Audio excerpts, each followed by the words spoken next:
Hello guys, this is again Kuya JR from Bicolanong Hello Mode Vlog, and today is June 28, 2025. And for today's video, samahan nyo ako at bigyan natin ng munting upgrade ng ating sasakyan.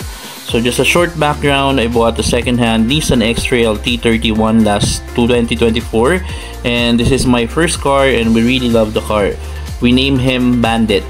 So marami na din kaming napuntahan, Bicol to Manila ng 2 beses, vice versa, at iba pang pasyalan dito sa Bicol at sa ibang lugar pa na mahirap marating kung wala kang sasakyan. Kaya ngayon, bilang birthday gift ng aming munting sasakyan, regaluhan natin siya ng upgrade at lalagyan natin siya ng plano nating bull bar and stepboard. So, para magmukha siyang semi-off-road ang concept niya. So, hindi ko alam kung anong kalalabasan sa huli, pero sana bumagay siya. So, let's go! Yan, so ito na nga pala yung ano namin, installer. So nakita ko sila online and ang pangalan nila is Nathan Kiel Steelworks. So galing to sila sa Cavite and nagsiservice sila, nag-home service sila ng Luzon, Visayas, Mindanao, and ngayon ang ruta nila is Mindanao. So ang mga dadaanan nila is dito sa Bicol. So meron silang ininstalan kahapon sa Daet, and then kahapon sa Kilikao sa Daraga, and then ngayon dito naka-schedule naman sa akin dito sa Anislag, Daraga. And after nito, didiretso na sila papuntang Samar. So Samar naman sila, then after nun Mindanao naman. Okay, so yun ang ruta nila. So ito yung dala nila, punong-puno sila ng mga steel bumpers and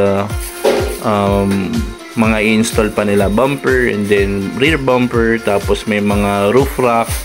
Yan yung mga kasama. So may kasama silang 2 helper, isang installer, at si ma'am na siya yung lagi nagbablog sa page nila. Okay, so ayan yung mga dala nila, dami. Ayan, so pagdating nila, kagad nilang in-unbox or nilabas kagad nila yung order ko, which is yung rear bumper, yung front bumper, at saka yung stepboard. So itong mga item na to guys, para sa akin Nissan X-Trail ay naka bubble wrap, tapos nakabalot pa to ng karton. And itong mga item na to na order sa kanila ay nakalagay sa kanilang van. So nasa loob ng van, tapos meron rin sa taas ng van. And I think looking into it, mukhang secure naman yung mga item pag nag-order kayo, and mukhang hindi siya madadamage.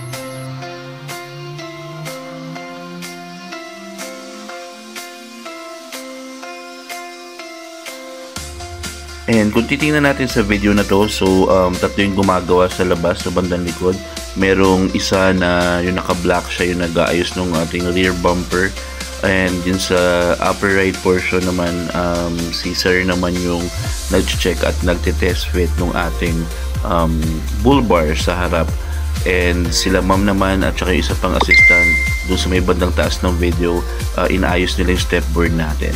So sunod-sunod, or alam nila yung kung anong gagawin nila. They are all skilled and they know what they're doing. So I think maganda yun para mas mabilis yung pag-install nila, and makapagpunta na kagad sila doon sa susunod nila na kliyente kung saan man yun.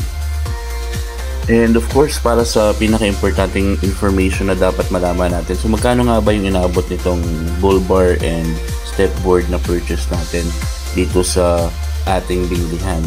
So just to give you a breakdown guys, ang ating bull bar kasama na yung rear bumper, it's 15,000, and yung kanyang sukat ng bakal niya is 2 media or 2.5.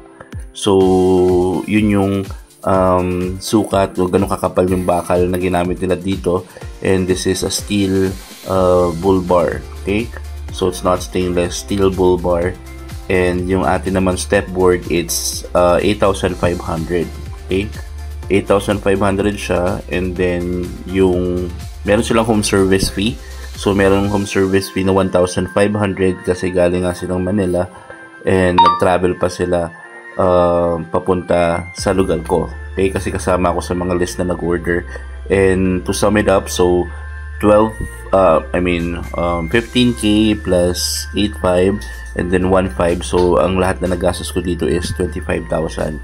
Dito naman sa part na to, tinitest fit na nila yung bull bar natin. So naglalagay sila ng 2 lifter or pangtukod sa kaliwat kanan para mabigay ng suporta sa bull bar habang chine-check ang mga kakabitan nito. So pag-install nga pala nila ng bumper ay clinamp nila or inipit nila yung dalawang bakal at yung bull bar sa chassis bago binarena at nilagyan ng tornilyo para mahigpitan. So usually daw kasi sa ibang mga sasakyan may mga nakaabang na ng mga pagkakabitan, pero sa case ng Nissan X-Trail, since medyo rare tong sasakyan, rare in a way na konti lang kami naka-X-Trail at saka medyo mahirap or walang mga fittings to or walang mga sukat pa, wala siyang masyadong or wala siyang abang kaya kailangan nila i-modify.